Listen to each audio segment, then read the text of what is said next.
Allies sports academy के chairman और sports के ज़ुमरे में पद्मश्री अवार्ड याफ्ता फैसल अली ने अपनी एकेडमी में लड़कियों के लिए एक खुसूसी स्पोर्ट्स हिजाब मुतारफ करवाया है। फैसल के मुताबिक उनकी एकेडमी में जो लड़कियां मार्शल आर्ट की तरबियत हासिल कर रही हैं, उन्हें नॉर्मल हिजाब पहनने से तरबियत के दौरान कुछ परेशानियों का सामना करना पड़ता था। तरबियत हासिल करने वाली लड़कियों का भी कहना था कि नए हिजाब में अब वो आरामदेह तरीके से तरबियत हासिल कर रही हैं। तो दुपट्टा पहनते थे जिसकी वजह से हमें बहुत प्रॉब्लम होती थी, पिनिस चुभती थी, कभी लगती थी पिनिस की वजह से। जब फैसल सर ने हमें ये वाला दुपट्टा दी, इसमें हम अच्छी तरह कंफर्टेबली हम ट्रेनिंग कर पाते हैं।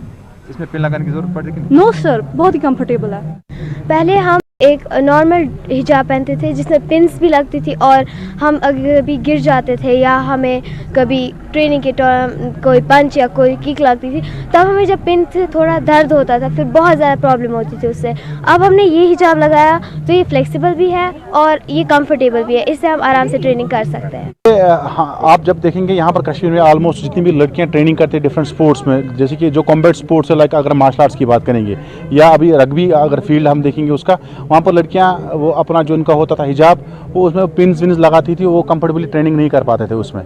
तो हमने इनिशिएटिव लिया एकेडमी में, अली स्पोर्ट्स एकेडमी में, कि हम एक स्फीयर ही बनाए इनके लिए, जो हम इनको अपने तरफ से डिस्ट्रीब्यूट कर रहे हैं, जिसमें कोई पिन नहीं है, जो कंफर्टेबली हिजाब की तरह है और वो फ्लेक्सिबल भी है और पोर्टेबल भी है, इजीली वो निकाल भी सकते हैं, बंद भी कर सकते हैं, उनको फील होता है इजीली ट्रेनिंग कर।